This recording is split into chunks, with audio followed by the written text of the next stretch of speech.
আসসালামু আলাইকুম রহমতুল্লাহ। ভারতের দিল্লিতে অপারেশন আঘাত 3 অভিযান চালিয়েছে 24 ঘন্টার ভারতীয় পুলিশ। মানে আসন্ন নববর্ষ উপলক্ষে কোনো ঝুঁকি নিতে চায় না। এর আগে আপনারা জানেন দিল্লির লাল কেল্লার পাশে বিস্ফোরণে কয়েকজন আহত হয়। সুতরাং কোনো ঝুঁকি নিতে চায় না ভারত, এজন্য আগে থেকে প্রস্তুতি নিয়েছে এবং পুলিশ এই প্রস্তুতিতে তাদের সাধ্যমতো সকল প্রচেষ্টা অব্যাহত রেখেছে এবং মোটামুটি অবৈধ মদ, অস্ত্র, ছুরি, পিস্তল সব কিছু জব্দ করেছে। যে ঘটনাটা ঠিক এরকমই ঘটেছে যে নতুন বছর উদযাপনকে কেন্দ্র করে আইন শৃঙ্খলা পরিস্থিতি নিয়ে উদ্বেগ ভারতে। রাজধানী দিল্লি সহ বিভিন্ন স্থানে জোরদার করা হয়েছে নিরাপত্তা ব্যবস্থা। এরই মধ্যে দিল্লিতে অপারেশন আঘাত 3 নামের বিশেষ অভিযান পরিচালনা করেছে ভারতের পুলিশ।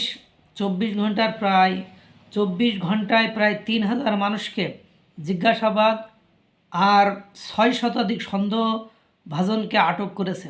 জব্দ করা হয়েছে দেশীয় পিস্তল, ছুরি, অবৈধ মদ আর চুরি দেওয়া অর্থসহ বিভিন্ন সামগ্রী।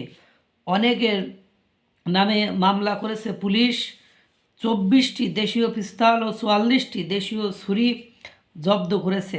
30,000 বোতল অবৈধ মদ ও 10 কেজি গাঁজাসহ উদ্ধার করেছে পুলিশ। 250টি মোটরসাইকেল সহ কয়েকটি প্রাইভেট কার হেফাজতে নিয়েছে।